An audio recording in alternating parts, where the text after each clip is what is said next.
Semana que acaba, semana que começa. Na semana passada começou o segundo trimestre deste ano, onde as tensões geopolíticas que verificaram no primeiro trimestre se mantêm, as expectativas em torno do timing do início de cortes de taxas de juros por parte dos principais bancos globais também se mantêm, com avanços e recuos. As commodities continuam em alta, tal como estiveram no trimestre anterior, e nesta semana que passou também os mercados estiveram a olhar para os dados económicos, nomeadamente do mercado de trabalho nos Estados Unidos e na inflação na Europa. As estimativas ou as expectativas do mercado relativamente a cortes em relação ao Banco Central Europeu e ao euro é mais ou menos unânime a ideia de que poderemos ter já como quase assegurado um primeiro corte de taxas de juros em junho. Já o mesmo não acontece na Reserva Federal, e esta semana tivemos bastantes responsáveis da Reserva Federal a falar relativamente, a dar os seus comentários exatamente sobre esse tema, em que se alguns, muito poucos, ainda referem junho como a probabilidade de um primeiro corte de taxas de juros, já a grande maioria limita-se a falar de que alguns durante este ano vão existir cortes, outros que provavelmente serão 3 cortes, mas ainda os há que apontam para a possibilidade de nem haver qualquer corte de taxa de juros este ano. Ora, isso acabou por dar aqui assim bastantes avanços e recuos relativamente às estimativas do mercado para cortes de taxa de juros no mais curto prazo. Os mercados estiveram a olhar também para os dados que foram saindo, nomeadamente da inflação na Europa, que mostrou que os preços no mês de março subiram 0,8%, acima dos 0,6% do mês anterior, mas ainda assim abaixo dos 0,9% esperado. Em termos de inflação, ela caiu de 2,6% para 2,4%, e a inflação subjacente caiu de 3,1% para 2,9%, quando os mercados estimavam que pudesse ficar apenas pelos 3%. Já nos Estados Unidos foram bastantes os dados económicos a que o mercado teve acesso, mas em que obviamente as atenções estavam voltadas principalmente para o mercado de trabalho, para os non-farm payrolls, que tiveram mais um número bastante acima de todas as expectativas, todas as estimativas e previsões dos mercados, pela criação de 303 mil novos postos de trabalho em março, bem acima dos cerca de 215 mil estimados de uma forma média e dos 270 do mês anterior. Já o ADP também tinha dado indicação de que poderia haver aqui assim um número acima daquilo que era esperado, mas realmente o que, por exemplo, acabou por impactar mais os mercados esta semana, acabou por ser os dados do ISM. Primeiro, o ISM manufatureiro saiu bem acima do esperado, uma leitura que já não se via desde setembro de 2022, e com os subcomponentes também a ajudarem, digamos, as estimativas e as expectativas dos mercados relativamente à possibilidade de cortes, dos cortes de taxa de juros serem empurrados para mais tarde, mas curiosamente, 2 dias depois, o ISM de serviços veio mostrar exatamente o inverso, e aí está, mais uma vez, a montanha russa, digamos, nas expectativas relativamente ao timing dos cortes de taxa de juros nos Estados Unidos, que eu comecei por referir no início. Tudo isto com elevar, uma vez mais, de alguma forma, as yields obrigacionistas de uma forma, por outra forma,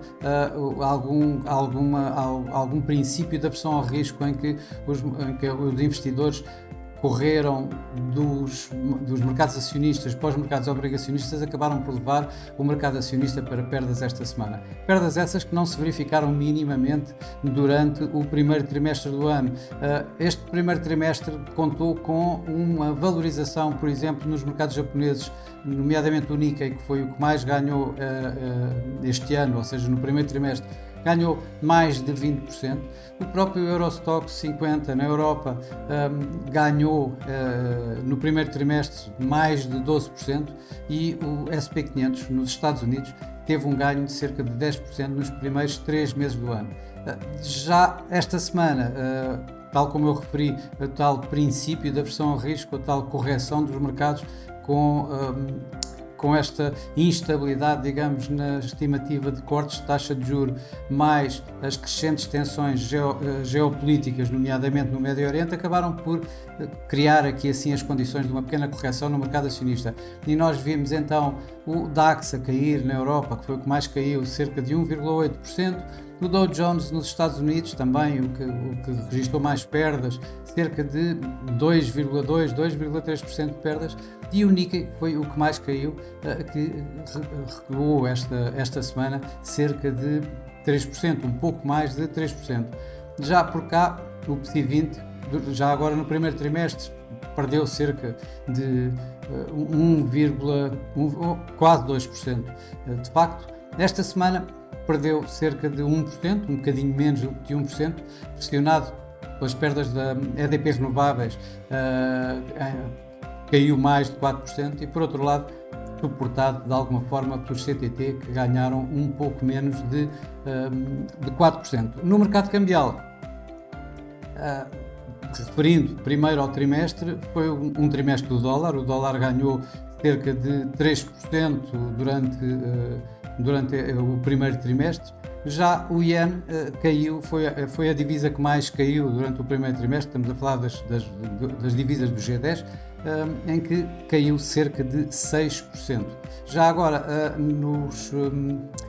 se nos referirmos às moedas emergentes, podemos verificar que o peso mexicano continua a ser a moeda preferida e ganhou no primeiro trimestre cerca de 4%. Já a lira turca, a menos preferida, e que caiu cerca de 9% durante os primeiros 3 meses deste ano. Esta semana, refiro uma vez mais, refiro de outra forma, os ganhos do dólar australiano e principalmente as perdas do franco suíço. Em conjunto com o iene, o franco suíço também foi das divisas que mais perdeu no primeiro trimestre, e esta semana uma das que mais perdeu também, uma vez mais. Desde que houve uma alteração no Banco Nacional Suíço, do Thomas Jordan, logo no princípio do ano, relativamente às intervenções cambiais que vai fazendo para controlar a inflação, e que disse que começou a estar dos dois lados, ou seja, a comprar e a vender francos suíços, e não só a comprar francos suíços como tinha sido no último ano, o franco suíço começou a cair. Caiu mais ainda quando ele cortou a sua taxa de juros de 1,75% para 1,5%, e esta semana um dado da inflação ainda abaixo do esperado ainda levou o franco suíço a mais perdas, com o euro suíço a atingir níveis que já não se viam quase há um ano. As commodities foram realmente dos ativos que mais ganharam, tanto no trimestre como nomeadamente esta semana. No trimestre tivemos aqui assim ganhos mais de 10%, tivemos o Brent a ganhar, por exemplo, 13% nos primeiros 3 meses do ano, e o ouro a ganhar cerca de 8%. Já só esta semana, e apenas esta semana, logo a primeira semana do segundo trimestre, tivemos o WTI a ganhar cerca de um bocadinho mais de 4%, o Brent, por exemplo, teve à volta dos 4% também, e o ouro ganhou quase 5%, temos aqui 4,78% nos ganhos do ouro, isto com instabilidade a continuar, o que dá aqui assim algum suporte às commodities em geral, ainda com as estimativas de cortes de taxa de juros que continuam a apoiar de alguma forma estes ganhos do ouro, em conjunto com as compras dos bancos centrais, nomeadamente na Índia e na China, que vão dando suporte e vão impulsionando o preço do ouro em alta. Ora, a próxima semana vai ser uma semana onde vão voltar os bancos centrais, as reuniões dos bancos centrais, onde vamos ter mais dados da inflação nos Estados Unidos e onde vamos ter mais discursos e mais comentários dos responsáveis da Reserva Federal relativamente às taxas, para tentar, de alguma forma, uma orientação futura sobre